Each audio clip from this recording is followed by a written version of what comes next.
Ongole TDP MLA Damacharla Janardhan రావుకు Balineni Srinivasa Reddy strong counter ఇచ్చారు. ఇటీవల బాలినేనిపై ఎమ్మెల్యే జనార్దన్ రావు అవినీతి ఆరోపణలు చేశారు.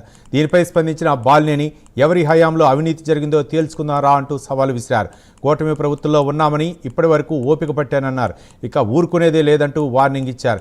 ఇక నుంచి వారంలో 2 రోజులు ఒంగోలులోనే ఉంటారని బాలినేని శ్రీనివాసరెడ్డి స్పష్టం చేశారు. నా మీద ఎన్నో రాపించావు, ఎన్నో చేపించావు, ఎన్నో దుష్ప్రచారాలు చేసావు. నేను ఈరోజు అడుగుతున్నా, నువ్వు చేసినటువంటి దుష్ప్రచారాలు, ఇప్పుడు నువ్వు అధికార ఎమ్మెల్యే, నువ్వు అన్నీ అవి చేశాడు ఇది చేశాడు అంటున్నావు. ఒక్కటి చెప్పించవయ్యా, నువ్వు ఒక్కటి చూపించవయ్యా. నేను 100 చూపిస్తా. ఈరోజు నేను ఆ రోజు చెప్పాను, నేను చంద్రబాబు నాయుడు గారికి ఊరికి మాట్లాడవాక, నువ్వేదో నోరు వచ్చిందని మాట్లాడవాక, ఏదో కూటమిలో ఉన్నా అని చెప్పి ఇన్ని రోజులు మెదకొని ఉన్నా. నా వ్యక్తిగతంగా మాట్లాడి నన్ను ఇంకా కూడా ఇమ్యులేట్ చేస్తే నేను ఊరుకునే పరిస్థితి. నాకు పార్టీ ఏం ప్రాబ్లం లే, నేను ప్రజల్లోకి వెళ్తా.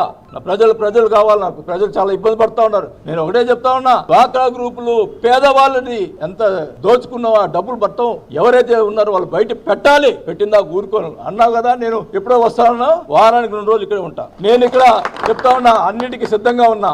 నన్ను కామ్గా ఉన్నవాడిని అనవసరంగా బయటకు తీసుకొచ్చావు. నేను ఇంక ఊరుకునే పనిలే, నాకేం పర్వాలా. నాకు పార్టీ అండదండలు ఉన్నా లేకపోయినా ప్రజలు నా అండదండలు ఉన్నాయి. నాకు ప్రజల అండదండలు ఉన్నంత కాలం నేను రాజకీయాలు పోరాటం చేస్తాను. లెటర్లు నా మీద ఎన్నో రాపించావు, ఎన్నో చేపించావు, ఎన్నో